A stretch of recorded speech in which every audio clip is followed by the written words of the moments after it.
Hello and welcome to the World Wanderers podcast, your source for travel stories, travel destinations, and travel philosophy. I'm Amanda. I'm Ryan. And we're your hosts. The sponsor for this episode of the podcast is italki.com. It's our favorite place to find language teachers. There's really nowhere else you should go to find one. Amanda hired a Spanish tutor on there. What was that like? So I hired a gentleman from Venezuela, and we had a really good back and forth, obviously basic Spanish conversation where we talked about what life was like in Canada, what life was like in Venezuela. He told me a little bit about the political, economic situation down there, how I should definitely come visit when it becomes a little bit safer for tourists. And it was so amazing to be sitting at my computer using Skype, talking to a Venezuelan man who was correcting my Spanish, teaching me new words, and just really helping me to learn a language while I was also learning about a culture from a local person. Yeah, and making an actual connection. Yeah, exactly. And how much did it cost? Oh, not much. So little that I don't even remember. It was probably like $6 an hour or something like that. Yeah, it was so immaterial, and it's so worth the time in terms of the learning aspect, but also just the experience of connecting with somebody over Skype from another country and speaking a different language. Yeah, and so much about learning language is being able to see into the culture of that place. So when you're doing you want to learn Spanish because you want to learn about the culture of South America. So you pick up a Rosetta Stone, for example, or you hop on Duolingo, and it helps you learn the language, but the whole point is to get into the culture. And so using something like italki is great because you get to make a connection with someone who's from that place and actually learn a language at the same time. Yeah. So if you're interested in meeting somebody cool from another country, practicing the language that is native to where they live, you can get your second lesson free once you sign up for your first one. So buy one, get one free through www.theworldwanderers.com/italki. It's ITALKI. It'll definitely be worth your time. Hey everybody, welcome to another fine episode of the World Wanderers podcast. We're super excited for today's episode because we've got a really awesome guest. He is a fellow travel blogger.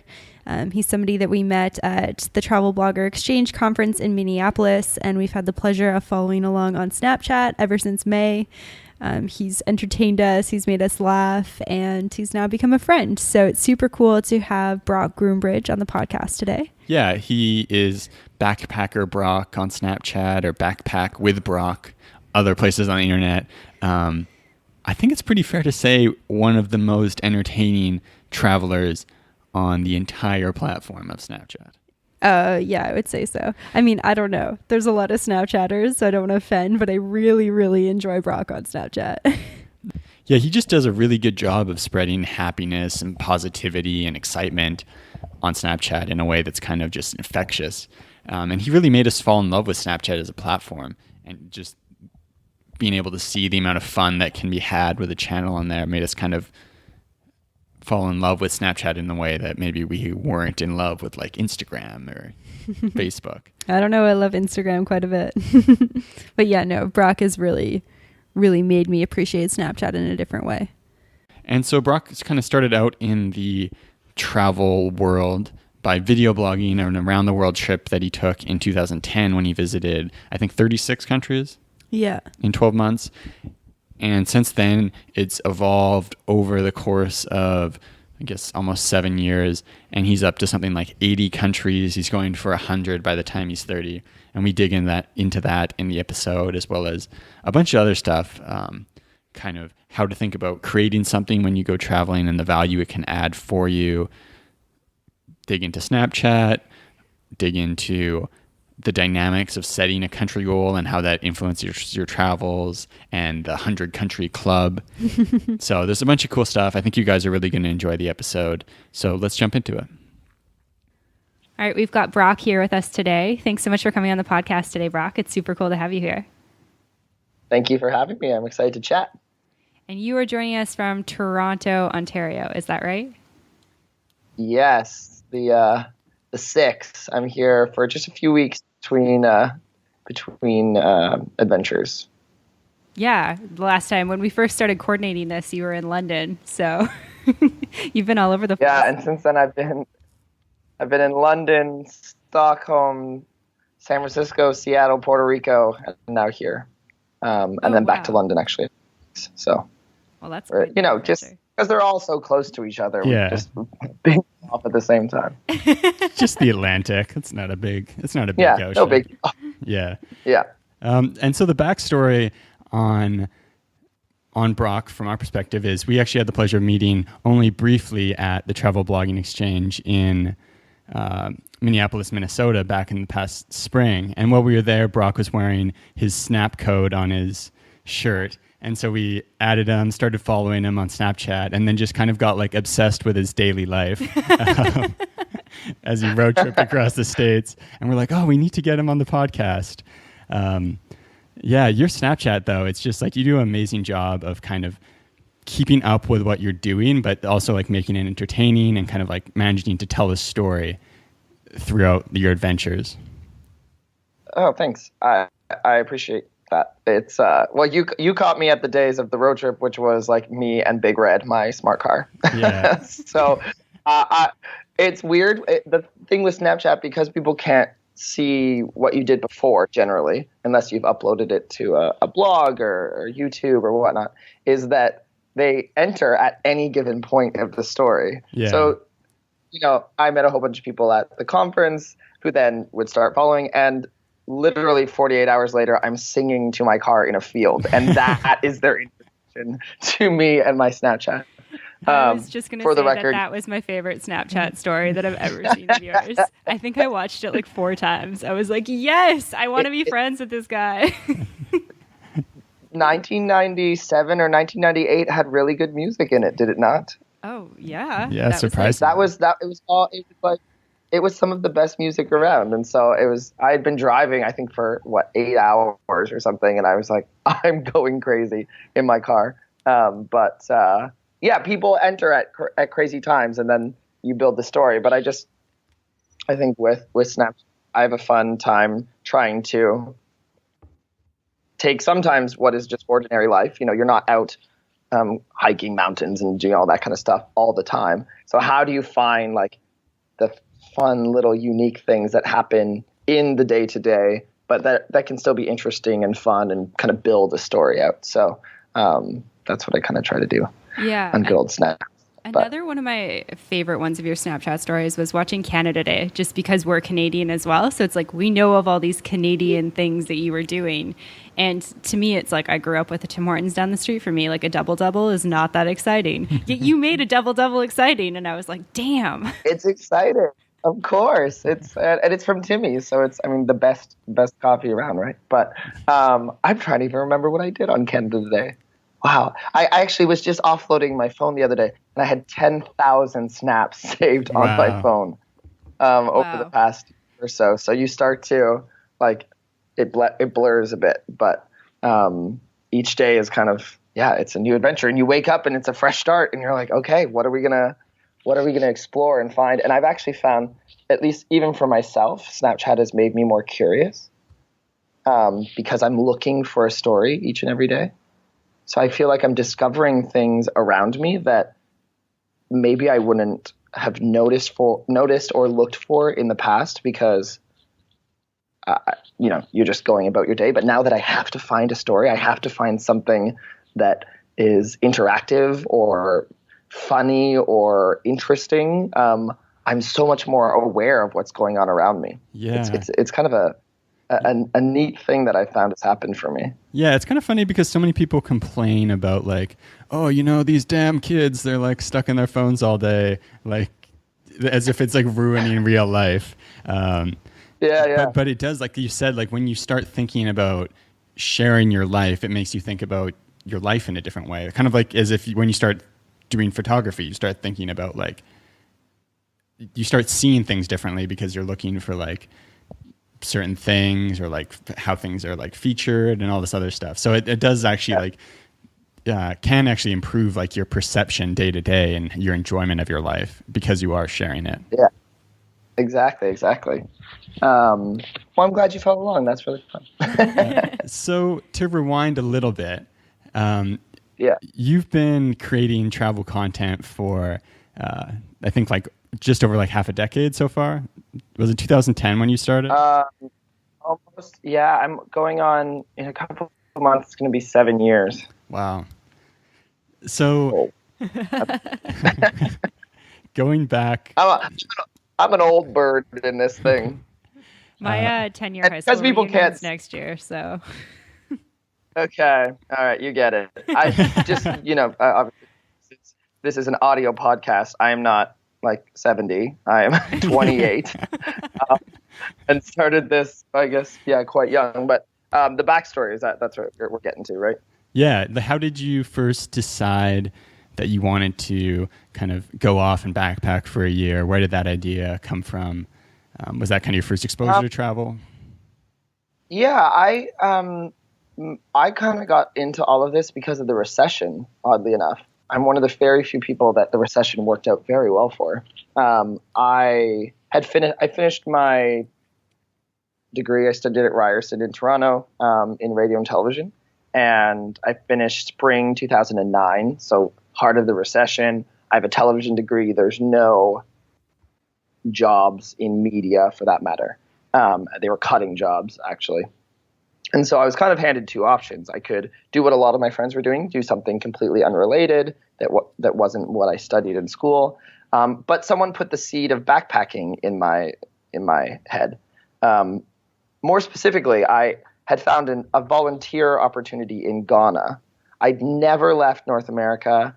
I had always wanted to go to Africa. Ghana seemed like a great choice, but I'd never booked a flight. I didn't know how all that worked. And so I was talking to one of the volunteer coordinators, and they're like, well, the flight's pretty expensive. So some people get these round the world tickets. And so I started looking into these tickets that will take you, for those who aren't familiar, around the world tickets, you get multiple stops and you circumnavigate the world in a continuous direction. But then I was like, I need to go to some other places. So I started to make this short list of places that I could go. And the list got longer and longer and longer that I was like, oh, I should A, do this for a year. And B, I never went to Ghana. Which is, I've never been to Ghana still.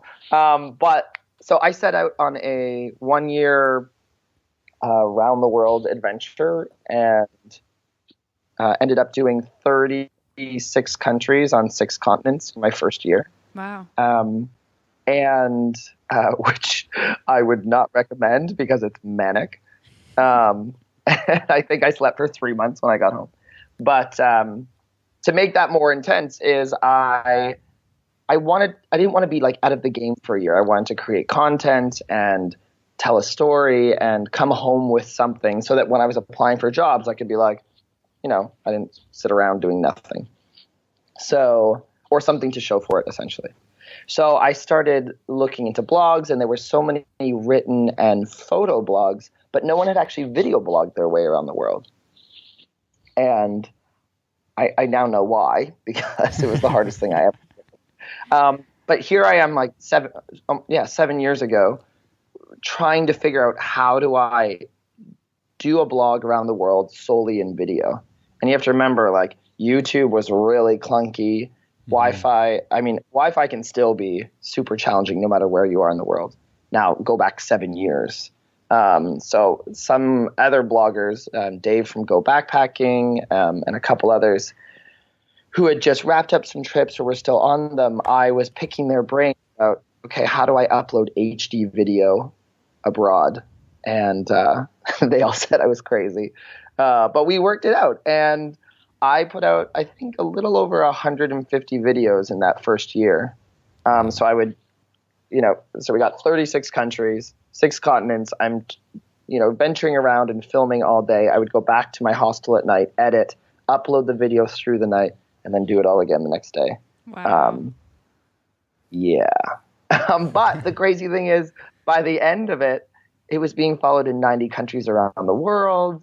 And here we are, another 6 years later, still doing it. And so it's kind of that's kind of how it evolved. It was just backpack with Brock is setting off around the world, and suddenly it just took off, I guess. Yeah. When you started, like, I don't know, day one of that backpacking trip, if you had to guess what would you be doing a year later? Were you kind of thinking like, I'm just going to come home and then get a job and travel bug will be exercised? Yeah, I mean, I think for me, I'd never traveled. I mean, I'd been on a couple little trips, but I grew up in a small town on a farm. And if you know anything about farmers, they don't go anywhere because they have a farm they have to take care of all the time. So I never traveled as a kid. My family never went on a plane together.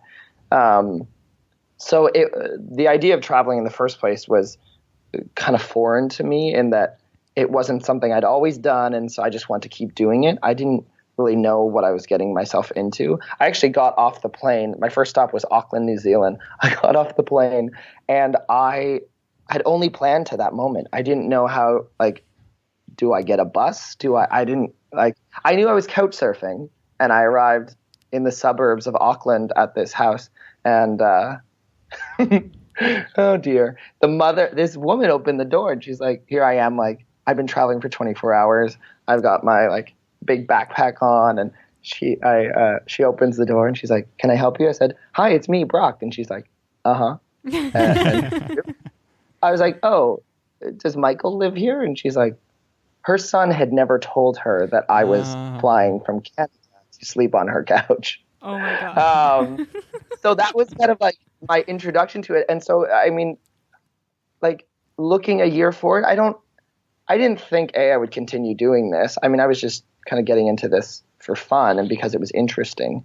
And I wanted to do something that hadn't been done before. Literally no one had video blogged their way around the world. There was 2 guys that got like a portion of the way and then they just stopped. And because it was, I mean, it's a lot more common now, but it was just so difficult then.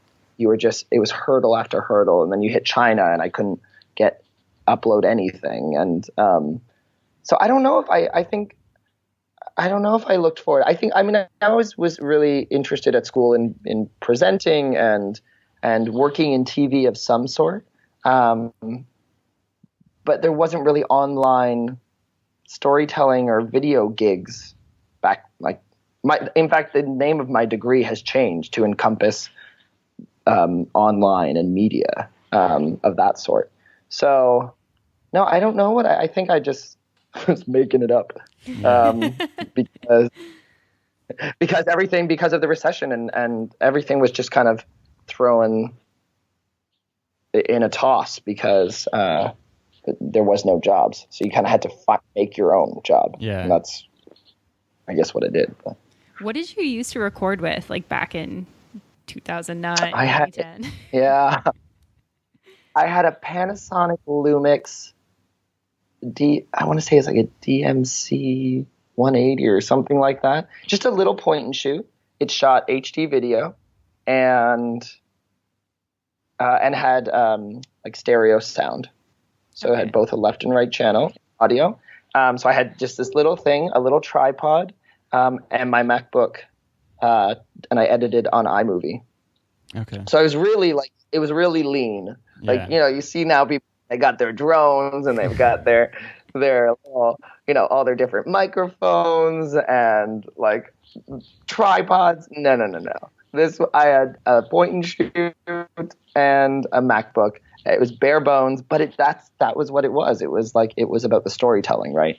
I wasn't making the most artistic, brilliant content. It was that we're going to just have fun. And so people would bet me to do things on camera, or I would have, I had a thing called the Food Bite where I'd eat different, you know, I'd showcase a different food from where I was. It was sort of like Snapchat, but kind of longer slightly, I guess. Yeah. But was it hard to find a balance between traveling and enjoying travel and also like getting content made and putting it out? How did you find a balance? Yeah, I think probably my balance was better then, just because I didn't do too much social media and all that kind of stuff. So it was literally as I'm going, I'm documenting, and I filmed in a way of like a diary, like a journal. So all of this in the back of my head was like, okay, this is something I can watch later and enjoy. And I would get people that I met while I was traveling to kind of get involved in the stories and the videos as well. Editing and the hassle of trying to upload content, that sometimes took time and frustration. You want to be out doing something, but you're inside a room editing, or while you're on a train. But at the same time, if you're going on a 1 or 2 month trip to Europe or South America, and you want to maximize every single day, right? Because you only have 2 months. I mean, that's a long time, but you only have 2 months. It was a year, so it's more about, it's a marathon, right? So you have to pace yourself. So sometimes it was nice to just, okay, I'm going to spend all day in a cafe and just edit. And it gives you a break from the monotony of looking at things all the time.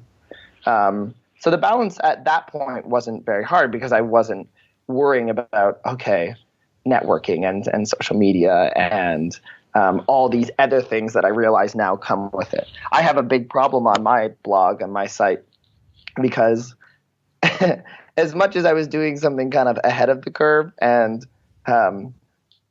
something someone hadn't done before, therefore the problem was no one told me that you can't just upload videos to a blog.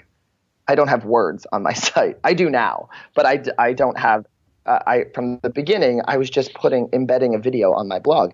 So people found it if someone recommended it, but you would never look in Google. I don't know. I mean, it's not really searchable because it's video. We're doing some boring SEO Google search talk. But in order for people to find stuff on Google, you need words, and my blog literally does not have any words. So it's kind of always.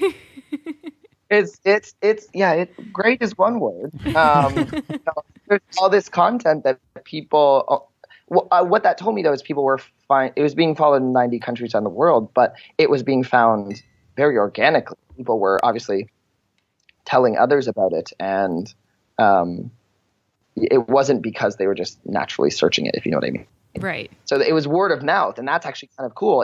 That's very similar to Snapchat in a lot of ways. People have recommended it, right? People have suggested or whatnot. So, yeah. Yeah, that's great. And then coming back from your 1 year, was it still was it a possibility to you at that point that wow, maybe I could continue doing this and make this into what I do full time? Yeah, I think when I had gotten back and it was being followed more than I expect, or it kind of blew up in a way that I wasn't expecting it to, I kind of sat down and I was like, okay, there's something here now. Where do I take it further? And so for a while, I was doing a bit of what I called gap year advising or adventure coaching. I think it actually started being called adventure coaching. Whereas if someone wanted to go on an extended trip, I would take them through the process of putting it all together, sort of like travel school, if you will. And I still now and then will do that if someone approaches me, but where I don't plan anything, it's more if they're interested in taking a bigger trip, I take them through all right, what do you pack and how do you build your itinerary? They do it all, but I just kind of hold their hand through the process. Because I think there's a lot of people that would like to travel, but it just seems so so big. Yeah. I mean, I you guys, I'm sure can relate. I remember planning my first trip and I was like, I have to do a year? What do you start on? And I figured it out the hard way, kind of crash and burn here and there. But there's a lot of little simple things you can do to make your life so much easier when you're out there. Yeah. And there's a lot of anxiety that comes beforehand too, that you don't because once you go traveling, it kind of disappears because you're oh, I was being a little bit ridiculous beforehand. I'm not going to get kidnapped in a taxi in Colombia or get murdered in the Philippines. But then you forget and you stop relating to the people who haven't traveled, who do have some of those anxieties beforehand. Well, and it's funny because you have the anxiety. There's so much unknown, but it doesn't matter how.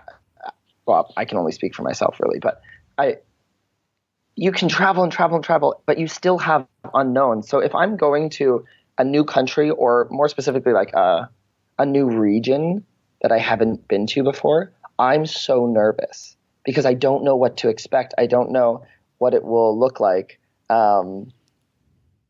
I just noticed your laundry in the back. Oh, yeah.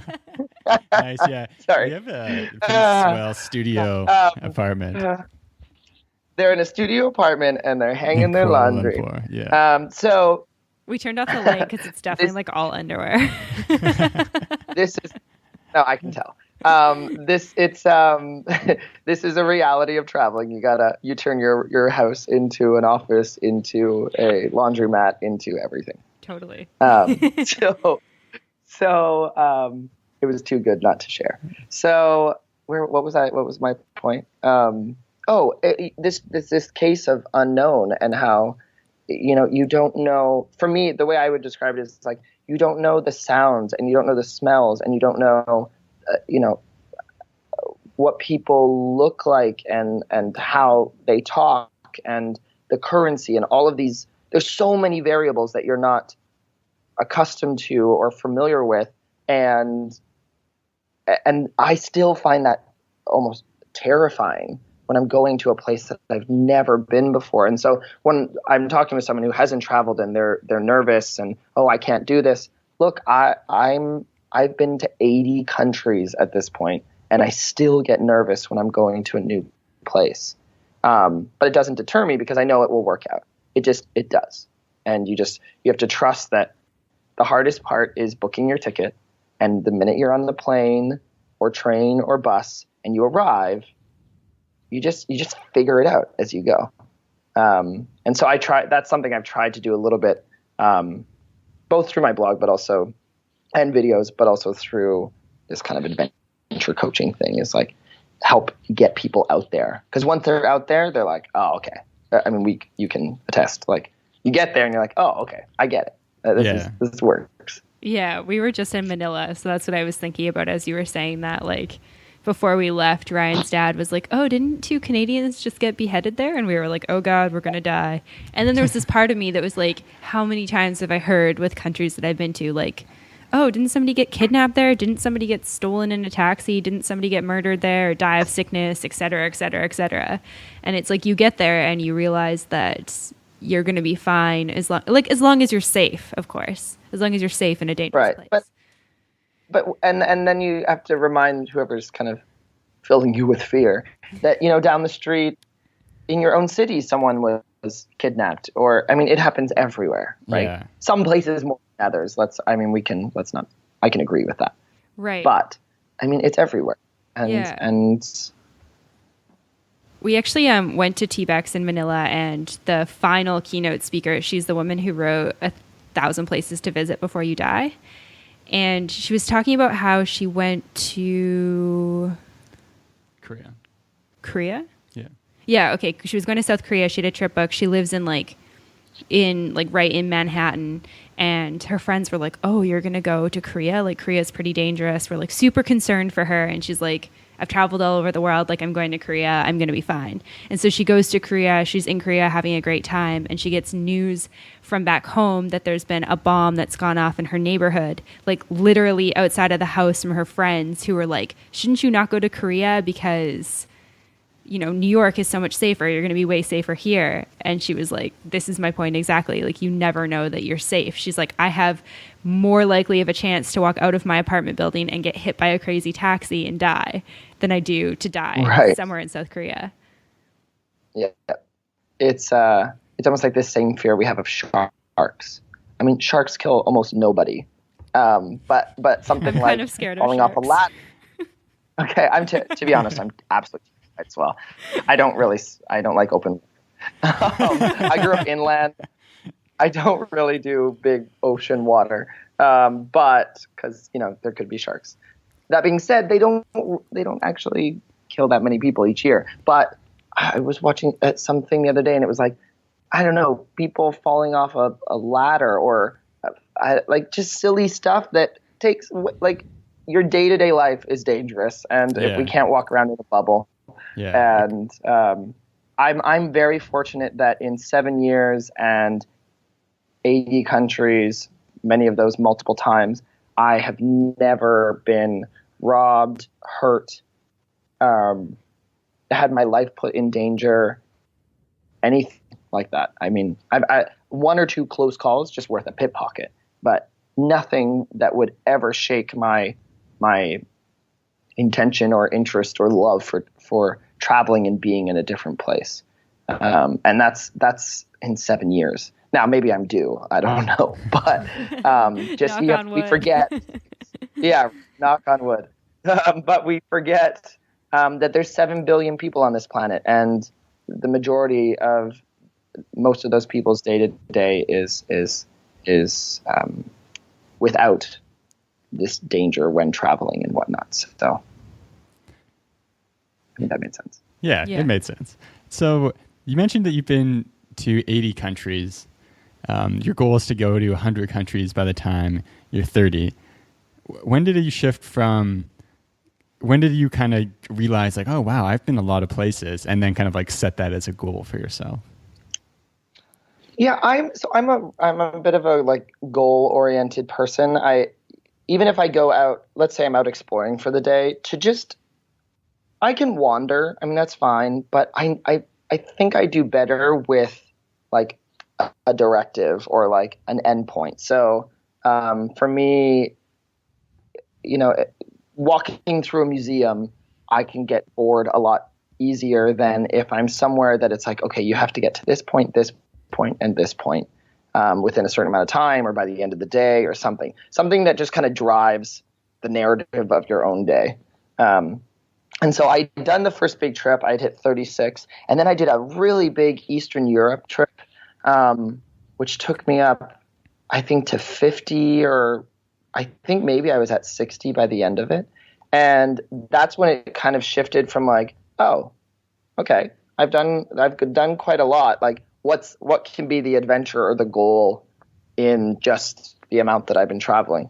And I don't know what the exact shift was, but somehow the idea of like, I know what it was. There's actually a club. It's called the 100 Country Club. And someone had mentioned it to me, and I was like, I want to be a member. So I was like, let's make it a goal. And I was like, I just pulled 30 out of like, I was like, okay, I think by the time I'm 30, and this was a few years ago, so I had a few more years than I do now. And so I think it just sort of became like another project, right? Like, okay, how can we kind of structure this in a way that it's an adventure in itself, or make an adventure from the adventure? Yeah, kind of like make it like a quest. Yeah. And so, I mean, and that's a big thing with storytelling. I mean, it goes back to Snapchat. It's like, okay, what is the story here? Yeah, I could just randomly, I travel a lot and you kind of follow me around the world. But now, like, we have a mission. We need to get to 100 countries before I turn 30. Can he do it? And the clock is ticking. Yeah. Oh, you're telling me. So you said you're 28. I'm 28, but I'm 29 in less than 2 months. Okay, I was going to ask you, where are you in your 28th year? So you have 14 months to go to 20 countries. Yeah. Okay. And it's getting harder because, I mean, Europe is essentially done. I need to go to Malta, Ukraine, and Slovakia. I mean, and there's a few other, like, there's a few on the edges and whatnot. But yeah, I mean, I had set out that I was going to do this, and then you kind of publicize it and you tell people about it, and now you can't really back down, because now it's not just about, you've set up an adventure. Now you're failing your own mission. And so it's like, oh gosh, I can't fail my own mission. I have to hit this 100 countries. Someone said to me at some point, well, even if you hit it by 32, okay, who picks the book off the shelf called 100 by 32? That does have the same ring. I technically could include my 30th year. I think I've made peace with it. That's an option. But I also know that Brock is getting a little tired, and I kind of want to like get it done. Like, achieve this and then kind of work on the next project. So I've got 20 to go. I think I have a short list of places that I want to go. My biggest challenge, and maybe this is where I kind of bring my audience and whatnot back in, is I'm not sure what to make the 100th country. And I feel like it needs to be something like epic and astounding. I've thought about doing Antarctica because that's the only continent I haven't been to. Yeah. To be like my 100th country, final continent. That's pretty epic. I was going to say, is it a secret, or can you share your ideas with us? Yeah, no, I can. Yeah, I can share that. There's no real big secrets. But at the same time, like, it's so cold. And it's also really expensive to go down there. It's really expensive. So, I don't know. Like, do I throw a party in some place and, invite anyone who wants to come? But I'm heading to a conference in about 2 weeks. 2 weeks today, actually, in London, called World Travel Market. And it's I think the largest, if not one of the largest, travel trade shows in the world. Cool. And so hopefully that's a chance where I'm gonna see who I can get on board and which countries kind of want to participate in the adventure, right? Yeah. And so I think, in 2 weeks we're gonna determine a lot of what's happening over the next year. It'll be manic, but I guess I did 36 in one, so. Yeah. What's 20, right? Yeah, exactly. What countries do you have sort of like on your list that are like for sure going to happen in the next year? Yeah, so I have kind of a couple pockets because you also want to be efficient with, like, you don't want to be flying all over the place. So I haven't done much of the Middle East, so Egypt, Jordan, Israel, Morocco. It's Northern Africa, but so there's a pocket right there. I haven't done too much of the Caribbean, so, and I could think of worse places to go. So totally. I could island hop a little bit. There's some spots in there. I haven't made it to Ecuador or Chile, which I'd really like to visit. Malaysia, I haven't been to Malaysia or the Philippines, Indonesia, or Papua New Guinea. So there's kind of another pocket of places close to each other. And then Iceland. I haven't done Iceland. And then I feel like I should do more of Africa because I've only done Kenya and Tunisia. And I just feel like if I did, this granted like 100 countries by 30, but I just kind of skipped a major continent. Yeah. There'd be some nice symmetry if you went to Ghana. Number 100. I'm also mildly OCD, so I feel like if I'm looking at this, like, big map, or the way I picture it is like this big map of my 100 countries by 30, but I just skipped a continent. It just would feel awful. And there's beautiful. I spent about a month in Kenya, and it's still in my top 5 of places that I've been. So there is an incentive to go back there. Maybe my 100th country should be Ghana. Who knows? Yeah. That would actually be quite. Oh wow, that's a good idea. That's the story. That's the storybook. Quite fitting. It took me 100 countries, but finally made it to Ghana. Yeah. You kind of touched on this just a second ago, but it's something that we were talking about because we've considered setting like a country goal with an age as well, or just a country goal in general. And kind of the con of doing that, it seems, is like you have this goal to get to X number of countries, which kind of keeps you away from countries that you really love. Like, and going back to them. Does that make sense? Like you just said, I really love Kenya. It's in my top 5, but it's like, you've only got 14 months to go to 20 countries. You've already been to Kenya. So you probably want to go somewhere else instead of Kenya. Do you feel that at all, or? I feel that challenge of, I feel like every time every time you go to a new place or you travel somewhere, you find out about or learn or add to your list 5 other places. There's always somewhere new, and sometimes I find myself, I'm in a place and I'm tired and I just want to rest and I don't want to go out and explore. But then it occurs to me, I may never be in this place again. Like I even at this point in my life, I'm not capable of going back to every place that I've been. There are a lot of places some that I didn't like, but some that I loved, that I just won't. I already know that I'm an anomaly. Is that right? I'm odd. Most people will not travel this much in their life, right? And so, this challenge of like, oh, there's all these places I want to go back to. I hope. I mean, you set the country goal, and so by 30, if I'm done, then I can go back to all these places. That's a good point. Next year. That being said, yeah, I think I'm constantly torn between. Oh, I look at the list of all the places I want to go back to, and then I look at all the places that I want to go to, and how do you go to new places? Do you stick to what you love? I don't even know the answer to that one. I think you kind of maybe blend them a little bit, or just in the moment, kind of what draws you back. There's some people that go to the same place every single year because they love it and they don't try something new, and that's okay. I think that if you love a place that much, I mean, go for it. But at the same time, there's so many other places that you learn about and want to explore and have something to offer, and maybe you end up liking them more than the places that you've already loved.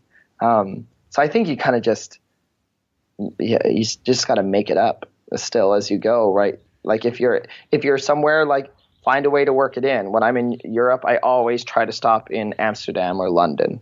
Those are two places I absolutely adore. So if I can find a way to incorporate them into any European trip, I will. Yeah. No, that makes sense. Yeah. Sure. I don't think there's a hard and fast rule there. You kind of just go to as many places as you can, and maybe stick to places that will be harder when you're, older or less mobility or any number of things, right? Yeah. So after 80 countries and 7 years of traveling, what are some of the, I know it's kind of like a horrible question because it's like really hard to pick, but like what are some of the places or experiences that kind of stand out or that you find yourself thinking about the most? Yeah. So, I want to just actually preface this, and this is something I actually talk about when I'm doing my adventure coaching. I don't think it's a horrible question. I think people ask it for two reasons. One, they are genuinely interested. I hope you're genuine. No, I just meant like I know when people ask us like, what's your favorite place? And I'm like, oh, like I like so many of them that it's like hard to pick one. Yeah. So a little secret. So people are asking for one of two reasons. One, they're genuinely interested. They want to learn about a place or they want to know. Two, and this is the less wonderful answer, is they feel like they should show interest, and that's the most natural question to ask. Yeah. So when someone is setting out for a big trip, and that person and I have kind of mapped it out, and we've worked together for a few weeks. One of my final, we always do something called the return home. So, okay, what's it going to be like when you return home? Culture shock, and you're going to be tired, and all this long list of things. And advice that I give is you're going to come back and people are going to say, what was your favorite place? And the worst thing anyone who's traveling can do when they're asked that question is him and ha, it's so hard to choose. How do I, but I really, no. They just make it up. And you know what? Give a different answer but don't make that person suffer through you finding it so impossible to pick something that was incredible. Just answer it. Like they're being kind enough to show interest in your trip. Just give them what they want. Just name a place, and then you can talk about that place. Yeah. And then next time, pick a different place. That's my little. Yeah, it's kind of one of those travel tip. One of those questions that's like the opening move in a dance, kind of like it's not like you're writing a paper on it and you need to have a conclusive answer. You just need to get past that question, and then you can start talking about stories and other stuff. And right, it's like when someone asks you, "What do you work?" You sit there and be like, "Well, so I've recently submitted my resume to 5 different corporate." You don't do that. You just say what you do, and then you move on and you jump in. So with that in mind, so my favorite place that I always say is Tibet. I love Tibet. I spent 10 days. I took the train from Beijing to Lhasa, and then spent 10 days going overland We went to Mount Everest and then finished at the border of Nepal. And that forever will be one of my best travel experiences ever. It is such a beautiful place. It has this very tumultuous, not only history, but reality currently. And I think it's really important to go there and kind of learn about what's going on and educate yourself and meet Tibetans firsthand and whatnot. What was the question? Favorite places / experiences. Yeah, things that stand out. I loved Kenya. And Amsterdam. I just spent 2 months this year living in Mexico, which blew my mind. It was never high on my list. It was one of the first places I ever went while I was in university. But kind of going inland and living there for two months was just extraordinary. I have this really great gig with a company called Viator. They're a tour and experience booking site owned by TripAdvisor. And with them, I travel around the world and go on tours, and we film the tours.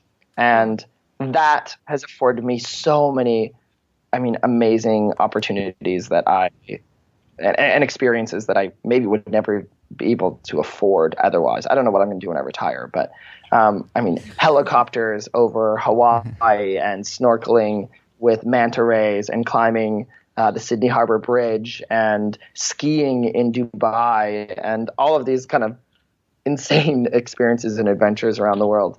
But I think more than anything, like my best experience from traveling, aside from like eating great food and absorbing all of these cultures, is I've met some of my best friends while traveling. Truly, people that, Ben and Carlia and Ash, we climbed the Great Wall of China together. And Megan and Susie, we took a houseboat through Halong Bay. And Katie, Julia, and Layla, we went through Brazil and Argentina and did a bike ride through wine country and Mendoza, Argentina. And so it's along the way, I think a lot of people fear about traveling by themselves. I've spent most of my travels traveling, quote unquote, by myself, but you're never by yourself. I'm using this as an opportunity to kind of calm the fears of anyone who really wants to go out and adventure, but doesn't have someone to go with, or is afraid they'll be lonely. You know what? You have loneliness from time to time. You miss home and all that kind of stuff. But I actually find I'm a rather sociable person, but once you stay in a dorm room with 7 other people, it's likely that you're going to have a conversation with one of them. And so, 80 countries, I'm not friends with every single person that I've met, but I'm friends with quite a few of them. And then you go and visit them in the places that they live when you kind of are in that region. So that's maybe, oh wow, I'm having an interesting aha moment right now. I think one of my biggest takeaways from all of my travels and adventures is the people that I've met and built friendships and relationships with that 7 years later I still have with me. I spent a month in London, and a large part of that was hanging out with people that I've met traveling all over the world. So that kind of, I'm trying to think of something a little more juicy though. No, that's I ate a cobra in Vietnam. Whoa. Oh. It's like the other side of the spectrum. Yeah. Oh, and I got I get haircuts. Obviously, I have to cut my hair. So that is always one of the most like crazy experiences because you're dealing with, a language barrier and often like a different haircut style. So I got my biggest video on my blog is my Indian haircut, and it's fantastic. I'm without sounding too full. It's funny because the man is like nervous. I remember him shaking. We did not speak the same language at all. He's like shaking, and he didn't want to. He kept cutting my hair like every other Indian man in the town, and I was like, no, I want to spike it up a bit. And eventually there was like a hair product box with the picture that I wanted. But then he like cracked my neck and cracked my ears. Whoa. And it was, He's like a chiropractor as well. Yeah. Backpack with Brock on YouTube. Search the Indian haircuts.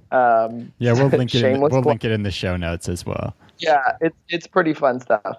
And then, but then that has happened in other places. I got a haircut in Kenya, and that was the worst one I've ever had. I had one in Spain. I had one in Estonia. I had one in Mexico, where the Mexican hipster barber who gave me a can of beer. So I sat and drank beer while he cut my hair. And that connects back to, again, I'm kind of maybe full circle a little bit, but Snapchat with storytelling. Now and then I do some really crazy stuff, but a lot of it is just your day to day, right? And you forget that like something as simple as a haircut is a travel experience. Mm-hmm. You have to get a haircut if you're gone for a long time. Or I mean, you can grow out and be all mangy, but rather not. So if you so you're doing something like a haircut abroad, like that is an adventure, and it can be really unexpected and exciting and fun. And so that's kind of what I found Snapchat allows me to do all the time, is like just these mundane things become an adventure because you see me attempting to muster my way through it. But yeah, it's kind of funny because like when you're doing, like when you just go, you kind of hit at it earlier about how Snapchat can kind of make you appreciate the kind of mundane stuff. But because like when you're doing things, it seems so ordinary and like uninteresting in a lot of ways, but it's like not, because like you might be, going to the jungle in Bolivia or like trying to get a haircut where you don't speak the language. Like those things are interesting. They're not just like ordinary experiences. Yeah, exactly. And it's appreciating those, right? Because we have those at home too. I think, it's great to go out and travel and it's great to explore the world, but let's not forget about the adventures and exciting things that are kind of in our own backyard, that we can do any day or every day that someone else might find totally fascinating or completely boring, really. But and on those days, you just turn your car into a person and just personify a smart car and serenade them in a field.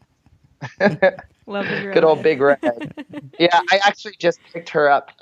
She was stored at a neighbor's house. So while I'm home for this couple weeks, I get to drive Big Red, and so this is the first time in my life that I'm actually a nomad in 7 years. This is the first time that like I don't live anywhere. I don't have an apartment or a room in a house or something like that. So my like life belongings are like some trinkets and clothes that are under the stairs at my sister's house and Big Red.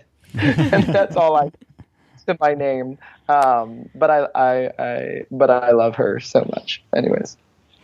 Yeah, I own a car as well. That's one of the few things that I have. Her name's Gloria. She's not as great as Big Red, but Okay. What is Gloria, if I can ask? She's a silver Pontiac G6 GT Coupe. Ooh. Well, if they're ever in the same city, we can take them for a date. How's that? Sounds good. People, my audience is like the best, and they'll snap me pictures of smart cars that they encounter on their date. Red smart cars. Yeah. All colors. We're not colorist, so they'll like, I'll get a snap and it's like, oh, I found a date for Big Red.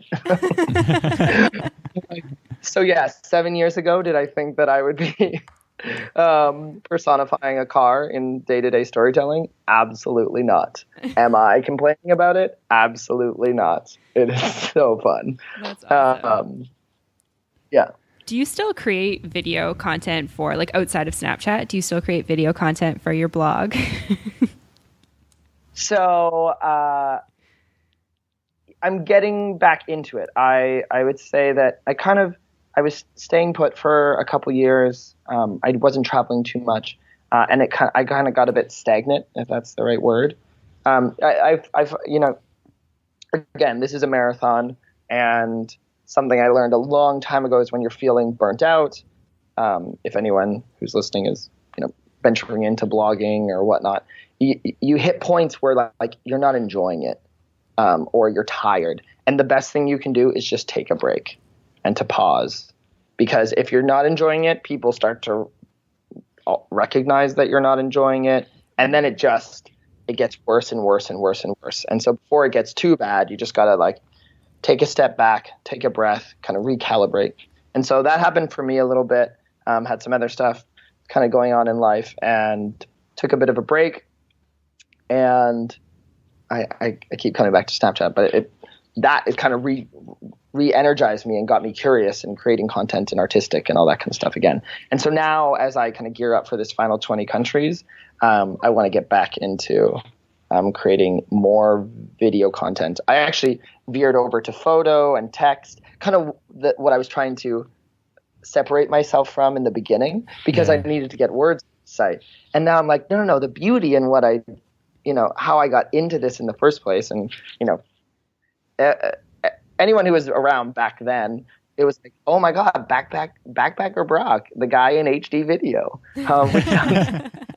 which sounds like still like, I don't even know, using a like turnstile phone or something at this point. Like, ooh, HD video, how exciting. Like no one would even make that like, whatever the word is. Differentiate. Differentiator. That it's HD video. This is the most amazing thing. Oh my gosh, he's using film. Oh he's my, so clear. Yeah, exactly. So I think I'm kind of realizing that I think this kind of the way I'm going to bring it home on these, at least for this project, is to go back to the basics, go back to kind of the roots and kind of what got me started. Like, I think I want to bring back the Friday Five.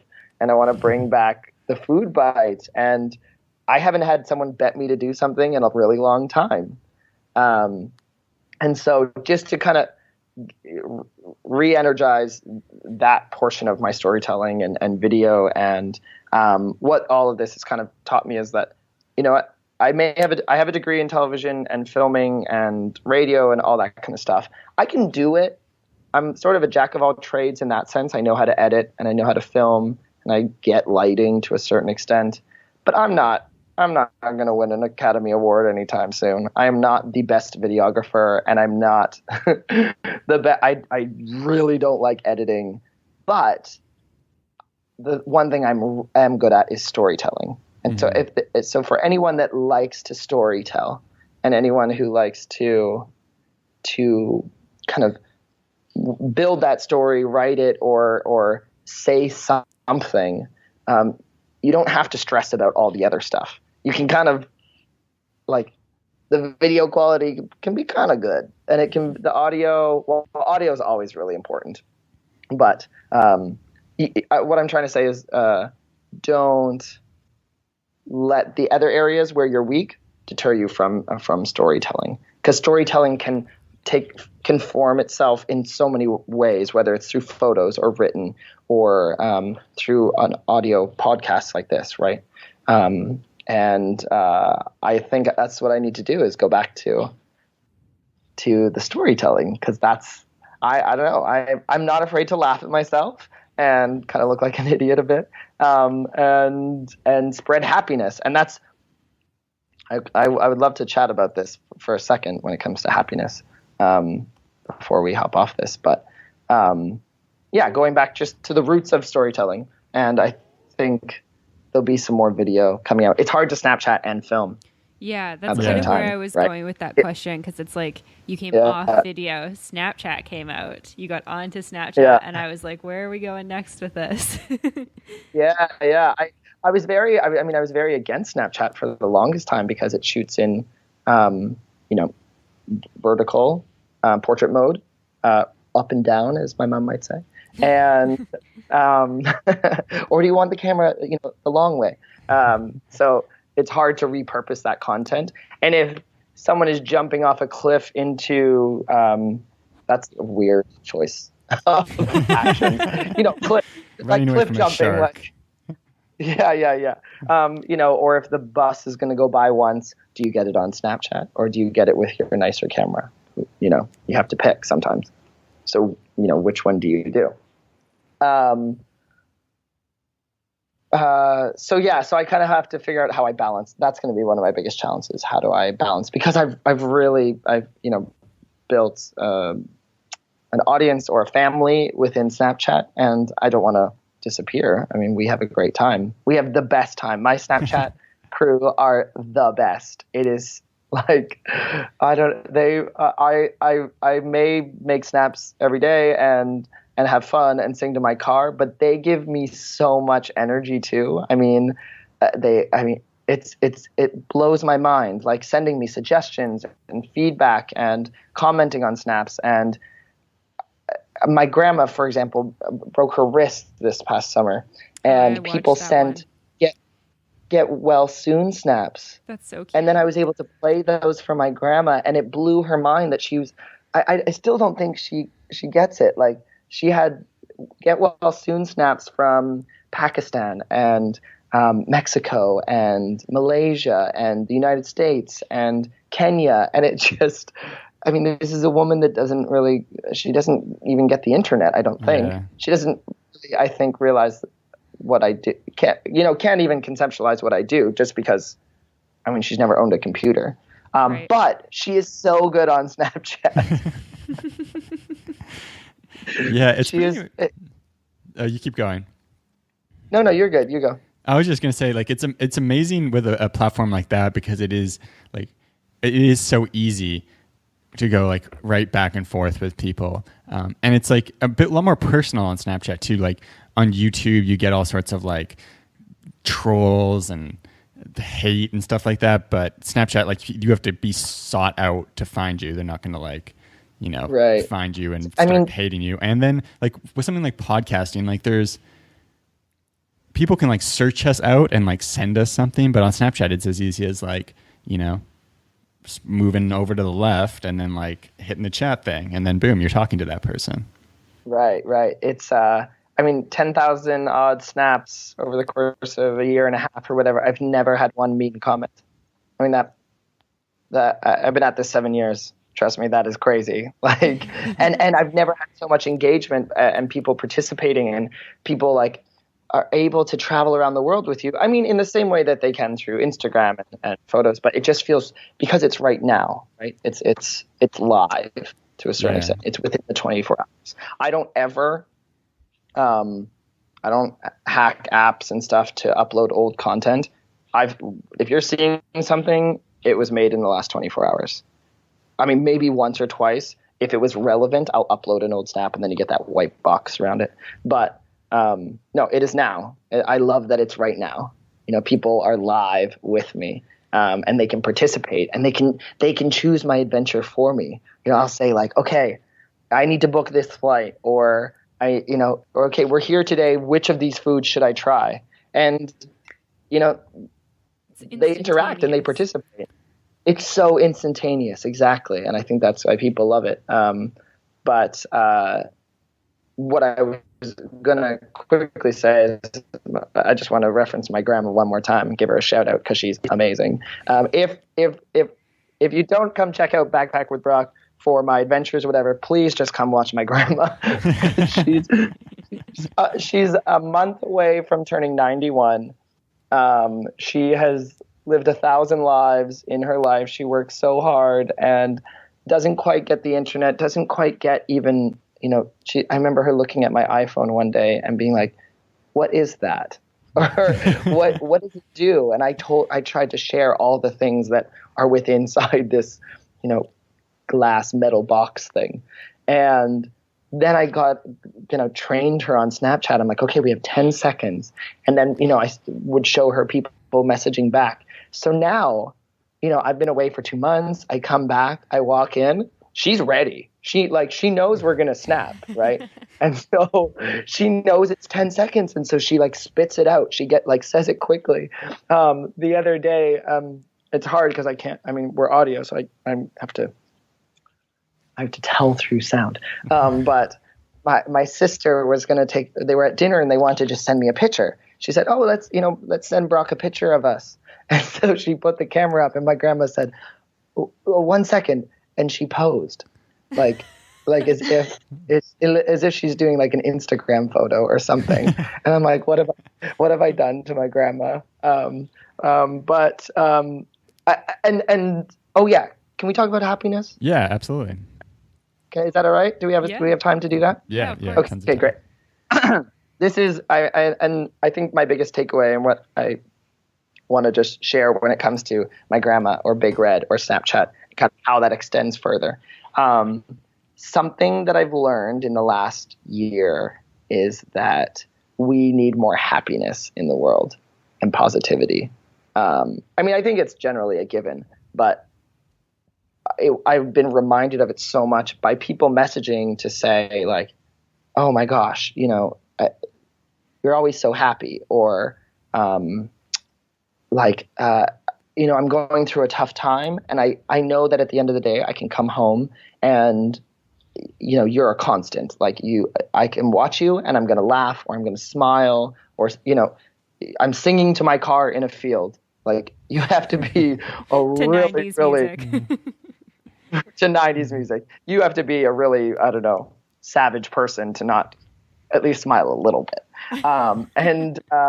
What I realized is that as much as, what you two and myself and so many others do when it comes to traveling and storytelling and showing all these places to go and tips on how to pack and kind of all the nitty gritty kind of parts of it, I think at the end of the day, we have this incredible opportunity to spread, excitement and happiness and positivity and all of these things.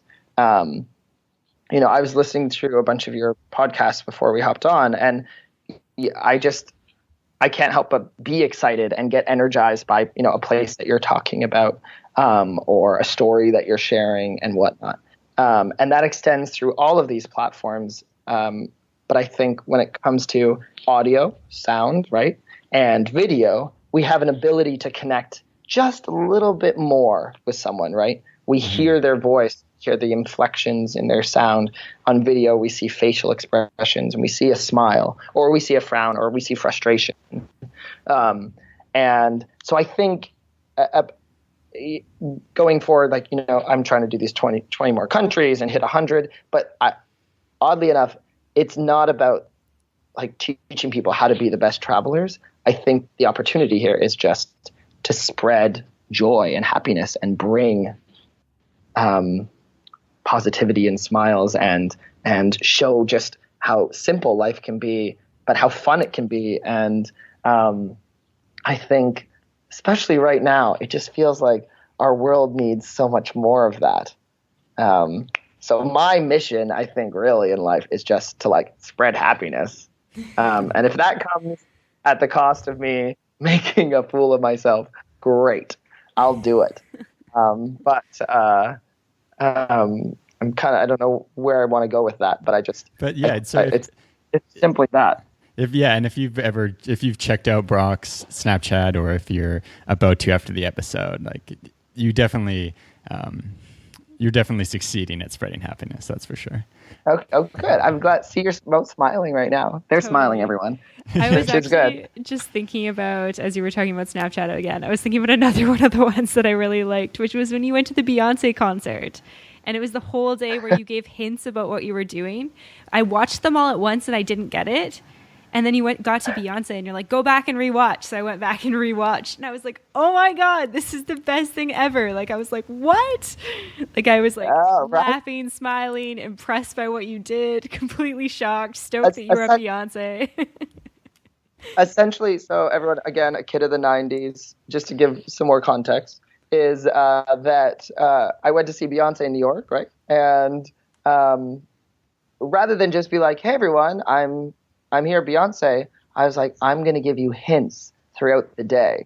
And what I did is in each and every snap, I included a Beyonce song lyric or title, right? I think that's what I did. Yeah. And so if you were just watching, you wouldn't, I'm trying to think of one. There was something about crazy in love. I'm so crazy in love with this, but I can't remember. Oh, with New York. I was like, oh, I'm so crazy in love with New York City. It is so beautiful. Or I think I was in the subway. I was like, I said, lots going to happen today, and I don't think you're ready for this. Now, I'm not sure your full demographic. A lot of people might not know. Okay, the Beyonce lyric in there is, I don't think you're ready for this. It's from the song Bootylicious from Destiny's Child. I love Destiny's Child and Beyonce, so I knew enough lyrics. But then near the end, like, people weren't getting them because I made it hard. I didn't want people to get it from the beginning. So near the end, I was like, oh, it's really cold out, and so I've got to do some jumping. And that's when people got it. I think too, when you were actually at the stadium, you're like, our tickets are to the left, and then yeah. I think that was the one where I was like, I think I might be catching on to this, and then the next one came up right away, and you're like, we're at Beyonce, and I was like, oh, this is so clever. It was, and then when you go back and you watch them, you're like, oh, okay, it kind of makes sense. But it's so good. But it's about just, I don't know, spreading love and positivity and happiness. And so if I managed to do that just on that night of Beyonce, then perfect. I'm a happy guy. Yeah. So one last question before we wrap up. If there's people who are about to go on a big backpacking trip and they're kind of like humming and hawing about, maybe I should start a blog, maybe I should like find some way to document this, but like, who am I to start doing stuff? Like, if there's people out there like that, what kind of advice or like, what would you say to someone in that position about the value of just documenting it? Not even from like a business perspective, but just from a personal perspective. Yeah. I think there's two ways to look at like blogging or storytelling in whatever form you do that, is that you can do it, for yourself and kind of keep friends and family updated and kind of just a personal journal of sorts. Right. And then there's also like going into it as a business move or whatnot. The business scenario is, it's not easy. You're constantly like chasing, and you have to have a business plan, and you have to think about branding and finance and all of these things that play a part in it. Some people are like, oh, I'll just travel the world for free and be a blogger. It doesn't really work that way. At least on the long term. I've had some great successes, but also some like, oh my gosh, how am I going to pay for tomorrow? Because, this is not working, and then it works and whatnot. I think more than anything is that to do well at both, personal and business, is to actually focus, make your business plan, all that kind of stuff. But, is that you need to enjoy it. You need to have fun. And so I think with that, if I can, I'd just like to focus more on the, like, doing it for yourself, less business. Totally. Yeah. So, there's no right or wrong way to do it. I've met people who like do some Instagrams while they're traveling, and some other people who just take pictures for themselves. Some people who write, some people who do videos, some people who do audio. But I think there's definitely a benefit to documenting it in some way, shape, or form. And I try to encourage anyone I can to like take the time to minimally write it down in a journal. Because so my first trip, while doing all of that, I also kept a journal.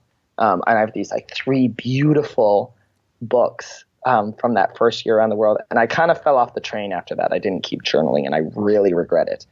Because as much as you have all these amazing experiences and you think you'll remember them, and you do for the first 6 months, and then a year later you remember them, and then 2 years later you remember them, they start to disappear.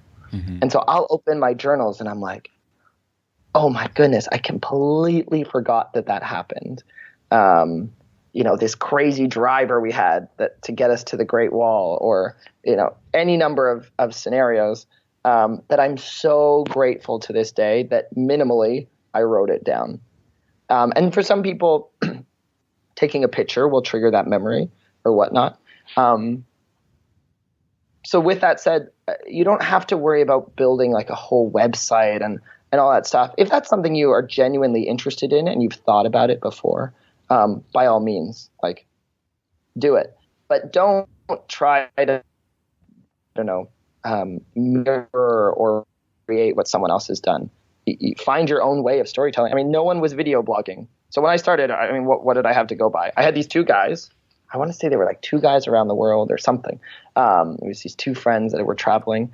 And that was kind of what I had as a general framework. But I kind of just made it up, and it evolved as it went.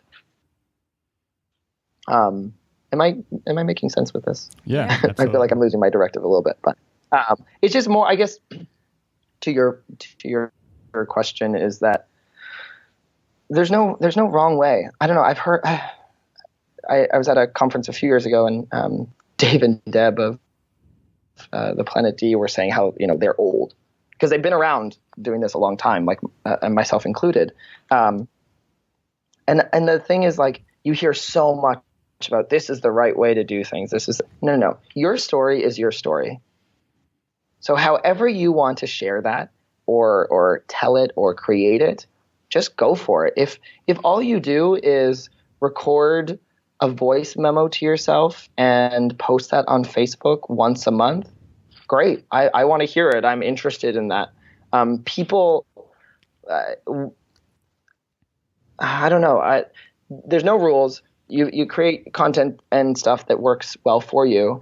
But also remember that, like, you never know who you're helping or encouraging or inspiring in doing so. I didn't really set out to do this because that was my goal. I think it was more, I enjoy storytelling. And what I've realized is that it does just that. It encourages people, or it energizes them, or shows that, like, okay, I'm just a regular person. I'm literally just a regular guy. I am not some hiking maniac who's scaled 1,000 mountains and, grew up in the wilderness. I grew up on a small farm in a small town in Canada and went to school and then went traveling. And that's the long and short of it. And I just make it up as I go. So if you have everyone has a story to tell. And if you want to share it, just do it in whatever way feels natural, and take some pictures, post them online. But don't let anyone tell you that your way of storytelling isn't right, because there is no right answer to that. It's unique to each and every person. And kind of, if you're nervous about how to do it because you're really keen and you don't know all the moving parts, just create something. My first videos, when I look back at them, they're brutal. I mean, brutal in a cute sense, let's say. Like, I was, what was I doing? I was like just narrating and showing a few clips here and there, and people were like, "Oh, we want to see more of it, like, as it happens. Like, can you film stuff?" And they gave me feedback, and I sort of evolved my storytelling style. A big thing people talk. I have a bit of a frog in my throat. My apologies. It's all good. A big thing, especially when it comes to video and audio, is let's just deal with this. I'm going to get a glass of water. A big thing with video and audio is people don't like the sound of their own voice. Because it's a different voice than we hear day to day, right? Than the voice that's in our head. Yeah. So they start hearing their voice. Oh, well, I sound weird. Well, no. That's how everyone hears you. So over time, you get used to it. I'm sure with you two recording your podcast, like, the first while you're like, oh gosh, that's what we sound like. Yeah, like, the first episodes horrible. are cringe inducing, but right. And then it's like, for me, it's like the first 4 minutes. Like, thankfully we have an hour, so if I put on the podcast, there's like some resistance to it. But like the first 4 minutes, I'm like, oh, I'm talking, this is awkward. But then I kind of get into it, and I'm like, oh, actually, like, I enjoy listening to myself talk after a while. Yeah, because you have a beautiful voice, and it's the one that we hear all the time. So you might as well enjoy it as well. I'm gonna. So I guess I'm. So I'm one of those people that, like, I can get to my destination, but I sometimes take, like, the really long road to get there. I'm realizing I'm having one of those moments right now. So my succinct answer to your question is, if you want to create something, be it audio, photos, videos, writing. You just have to do it. You just have to like throw yourself into it and not stress about how good it is, or whether people will like it, or if your grammar is the best. I'm a terrible writer, in my opinion. I write maybe not terrible. That's defeating the purpose of what I'm saying. I write how I speak. So I'm not the most. If I compared myself to someone who writes very like succinct paragraphs, it's my style, and so I just own it. And what you realize is like, yeah, your first few podcasts or photos or videos might not be that great, but just keep creating it. It's one of those like, do it 10,000 times and you become an expert. And you learn little things, and you'll notice like, okay, that my videos are kind of too long. So then you start making shorter ones, or my photos, I need to really work on my lighting because they're always overexposed or something. So just create it. Literally just throw it out into the atmosphere and just see where it lands. And at worst, you're just going to have a whole bunch of random fun stories of your adventures around the world. Amazing. And maybe 7 years later, you're still doing it. Yeah. And there's just like so much value in creating something just for yourself, like personally. It like adds so much to your experience, even if it could maybe even not be travel related. If you write a book about like a science fiction novel while you travel, I find it just adds so much to your trip to be creating something and like having that purpose.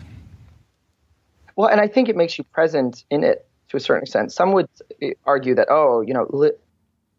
just be in the moment. Don't use your camera, and don't use this. Yeah, if you're taking a selfie at every shot, okay, I get that. But I mean, let's create content in the moment. Like you're for me, actually when I was doing that first trip and making videos for this whole year, I got to like travel to each place twice. Because I was exploring a place all day, and then later that day, or a week later, I'm editing the footage, and I'm reliving all those memories all over again. And then you have 7 years later, I have those videos from that first trip, and I was just with friends in London, Julia, Katie, and Layla, who I had met in Brazil and Argentina, and we pulled up those videos, and it was like, oh my gosh, look how young we are, like traveling through Argentina, and we were able to kind of relive those experiences again. So I don't think there's any harm in storytelling. I don't think you should listen to anyone who's trying to tell you whether you're doing it right or wrong. Or accept constructive feedback. I can appreciate that. I think that's important. If everyone's telling you your videos are way too long, maybe you should listen a little bit, but totally, yeah. But just find your own narrative and find your own way of storytelling and embrace it, because there's only one of you, and we want to hear your story. We all have a story. We really do. I truly believe that we all have like a unique experience and story that we can share, and someone, even if it's just one person, there is someone who will benefit from hearing that story. So share it with us. Yeah, definitely. That's awesome. Thank you for sharing that. Can I copyright that? That was good. Yeah. We want to hear your We'll make story. a quote graphic for that episode and put that on it. I love it. So if people want to learn more about you or follow along on Snapchat or watch your videos, where's the best place for them to go to find out more about you? So my main site, my main blog is backpackwithbrock.com, BACKPACK with Brock.com. And from there, you can kind of access everything else. But you'll find me in one of two ways, on YouTube and another platform. I am Backpack with Brock. And on some of the other platforms, I'm Backpacker Brock. Okay, so I remember now. Facebook and YouTube, I'm Backpack with Brock, just like my URL, like my website. And then on Instagram, Twitter, and good old Snapchat, I am Backpacker Brock. So BACKPACKER Brock. And those are the main places I am. You'll find I don't tweet too much, but I mean, come join me. But you'll find me, on Snapchat, Instagram, Facebook, YouTube, and my blog, of course, which kind of brings everything sort of together. And the next year is just going to be a gong show. So you're Follow along. yeah, if you're listening to this, you are showing up at the right time, because this old guy's got to somehow get to 20 countries, and I don't know how I'm going to do it, but we're gonna, and it's going to be a lot of fun. Just cheering for all those secession movements. Say that again. For all the secession movements, Scotland, Catalonia. Yeah. Let's get them all going. So the list that I go by is actually rather generous in terms of what is. So Puerto Rico classifies as its own country, as does Wales, England, Scotland, and Northern Ireland separately. And I've been to all of those. I go by that list too, because I've been to all those places as well. Yes, exactly. That is the way to go. If anyone wants to dispute it, take it up with the 100 Country Club, but they are my governing authority. Nice. All right, awesome. Thank you so much for joining us, Brock. It's been awesome. Yeah, thank you so much for having me. It's been a lot of fun, and let's do it again sometime. Maybe at the end of 100. Yeah, how's that Yeah, sound? that would be awesome. Okay. And thank you for sharing your story adventures through here. Honestly, there aren't I don't think there's a ton of like travel podcasts, or that are really well done at least. And I really enjoy yours. Yours is fantastic. So keep up the good work. Thank you so much. Thank you. To find more information, relevant links, and photos talked about in this week's episode, check out theworldwanderers.com. If you have a question, comment, or feedback, send us an email at info@theworldwanderers.com. Join our community on Facebook at The World Wanderers or on Twitter at WorldWanderers1. As always, thanks so much for listening. Have a great day. Bye.